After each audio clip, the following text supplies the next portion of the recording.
दोस्तों, स्वामी विवेकानंद जी के विचार ऐसे हैं कि निराश व्यक्ति भी अगर उसे पढ़े तो जीवन जीने का एक नया मकसद मिल सकता है। स्वामी विवेकानंद जी का जन्म 12 जनवरी 1963 को हुआ था। विवेकानंद जी ने रामकृष्ण मठ, रामकृष्ण मिशन और वेदांत सोसाइटी की स्थापना की। 1893 में अमेरिका के शिकागो में हुए विश्व धार्मिक सम्मेलन में उन्होंने भारत और हिंदुत्व का प्रतिनिधित्व किया था। चलिए जानते हैं स्वामी विवेकानंद जी के ऐसे अनमोल विचार जो हमारे जीवन की दिशा को बदल सकते हैं और कहीं ना कहीं कॉम्पिटिटिव एग्जाम्स में ये विचार आ सकते हैं।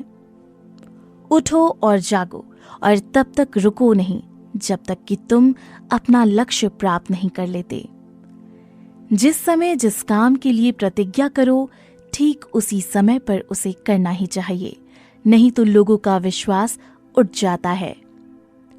जब तक आप खुद पे विश्वास नहीं करते, तब तक आप भगवान पे विश्वास नहीं कर सकते।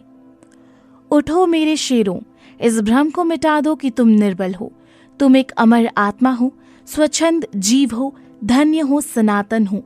तुम तत्व नहीं हो, ना ही शरीर हो। तत्व तुम्हारा सेवक है, तुम तत्व के सेवक नहीं हो। जिस दिन आपके सामने कोई समस्या न आए, आप यकीन कर सकते हैं कि आप गलत रास्ते पर सफर कर रहे हैं।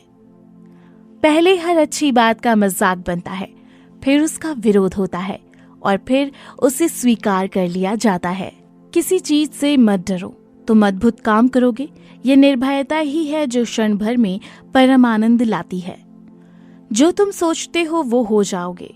यदि तुम खुद को कमजोर सोचते हो तो कमजोर हो जाओगे। अगर खुद को ताकतवर सोचते हो तुम ताकतवर हो जाओगे। खुद को कमजोर समझना सबसे बड़ा पाप है। जितना बड़ा संघर्ष होगा, जीत उतनी ही शानदार होगी। संभव की सीमा जानने का केवल एक ही तरीका है, असंभव से आगे निकल जाना। विश्व में अधिकांश लोग इसलिए असफल हो जाते हैं क्योंकि उनमें समय पर साहस का संचार नहीं हो पाता। वे भयभीत हो उठते हैं।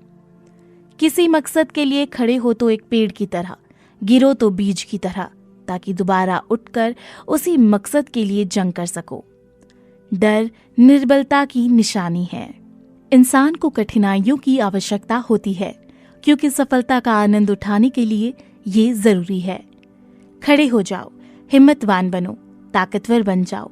सब जवाबदारियां अपने सर पर ओढ़ लो और समझो कि अपने नसीब के रचयिता आप खुद हो। एक नायक बनो और सदैव कहो, मुझे कोई डर नहीं है। एक विचार लो, उस विचार को अपना जीवन बना लो। उसके बारे में सोचो, उसके सपने देखो, उस विचार को जियो। अपने मस्तिष्क, मांसपेशियों, नसों, शरीर के हर हिस्से को उस विचार में डूब जाने दो और बाकी सभी विचार को किनारे रख दो। यही सफल होने का तरीका है।